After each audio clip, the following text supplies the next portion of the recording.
Chapter 49. Well, there's your problem. You've got a sword up your nose. I couldn't help it.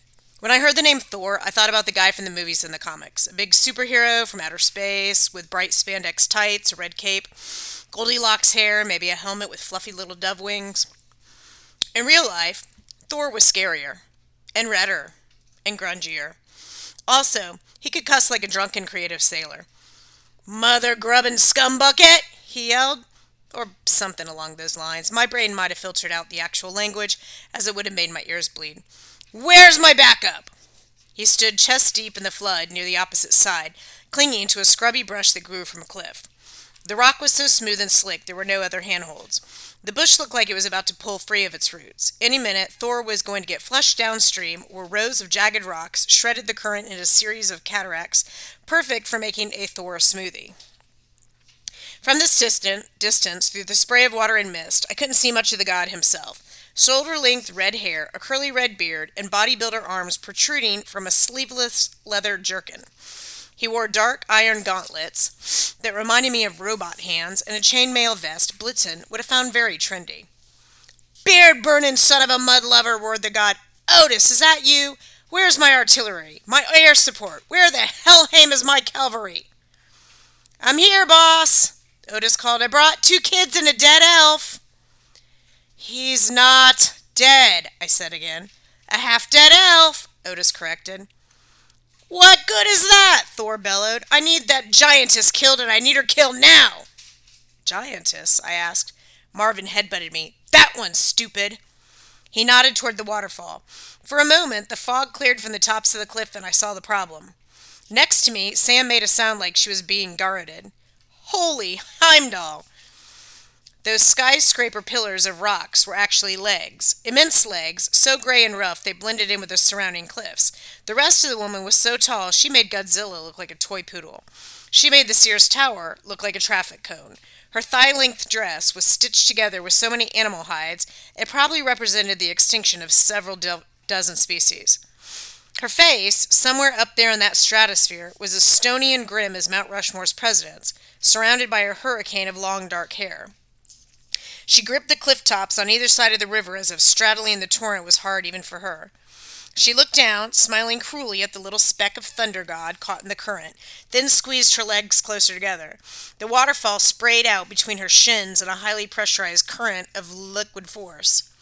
Thor tried to shout but got a mouthful of river. His head went under. The bush he was clinging to bent sideways, its roots snapping one after the other. "She's going to wash him into oblivion," Marvin said. "Do something, humans!" Like what? I thought. "He's a god," I said. "Can't he fly? Can't he zap her with lightning? Or what about his hammer? Doesn't he have a hammer?" Marvin snarled.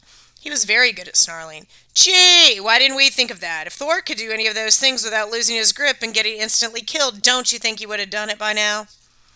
I wanted to ask how a god could get killed, since they were supposed to be immortal. Then I thought about Mimir existing forever as a severed head, and Balder getting cut down by a mistletoe dart and spending eternity down in Hellworld. I looked at Sam. She shrugged helplessly.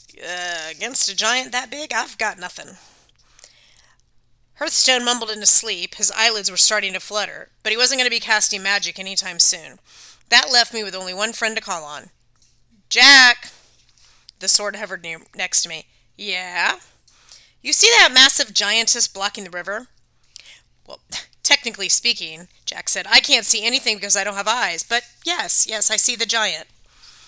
"You think you could, fly up there and, kill her?" Jack hummed indignantly. "You want me to kill a 2,000-foot tall giantess?" "Yeah." "Well, here's the thing. You need to grab me and throw me like you've never thrown anything before. You'd need to really believe that killing this giantess is a worthy deed. And you'd need to be prepared for what will happen when you take a hold of me again. How much energy would it take you, personally, to climb that 2,000-foot tall giant and kill her?" The effort would probably destroy me, I thought, but I didn't see much choice. We needed information from Thor. Sam and Hearthstone and the 2 antisocial talking goats were depending on me.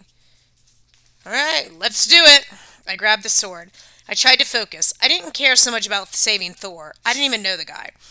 Nor did I particularly care about a half-mile tall giantess that thought it was funny to stand in a river and spray a waterfall between her shins. But I did care about Sam, Blitz, and a Hearthstone. They'd risked their lives to get me this far. So no matter what Loki promised, I had to find a way to stop Surt and keep Fenris Wolf chained. The wolf had caused my mother's death. Mimir said that Fenris sent his 2 children. They were supposed to kill me. My mom had sacrificed her life to keep me alive. I had to make her sacrifice mean something. The huge gray giantess represented everything that was in my way, so she had to go. With every bit of strength, I threw the sword. Jack sliced skyward like a rocket-powered boomerang. What happened next? Well, I wasn't sure I saw correctly. It was a long way up, but it looked like Jack flew into the giantess's left nostril. The giantess arched her back and she made a face like she was going to sneeze. Her hands slipped from the cliff tops. Jack flew out of her right nostril as the giantess's knees buckled and she fell towards us. "Timber!" Jack yelled, spiraling back to me. "Run!" I screamed. Too late. The giantess face planted in the river with a mighty flume. I have no memory of the wall of water that washed me into a tree, along with Sam, a half-asleep Hearthstone, and the 2 startled goats. Nevertheless, that's what must have happened. By sheer luck, none of us died. The giantess's body had completely changed the topography. Where there had been a river, there was now a wide, icy marsh, with water gurgling and spluttering around Dead Lady Island as it tried to find new ways to get downstream. The beach was 6 inches underwater. Thor's campsite had vanished. The god himself was nowhere to be seen. "You killed Thor!" Otis bleated. "You dropped a giantess on him!" The giantess's right arm twitched. I almost fell out of a tree. I was afraid Jack had only stunned her, and then Thor wriggled his way out of the giantess's armpit with much cursing and grunting. Sam and I helped Hearthstone out of the tree as the god of thunder trudged across the giantess's back, jumped into the marsh, and waded towards us. His eyes were blue, rimmed with angry red, his expression so fierce it would have sent wild boars running for their mommies. Jack the sword appeared at my side, glistening with various types of goo, typically found in a giant's nostril.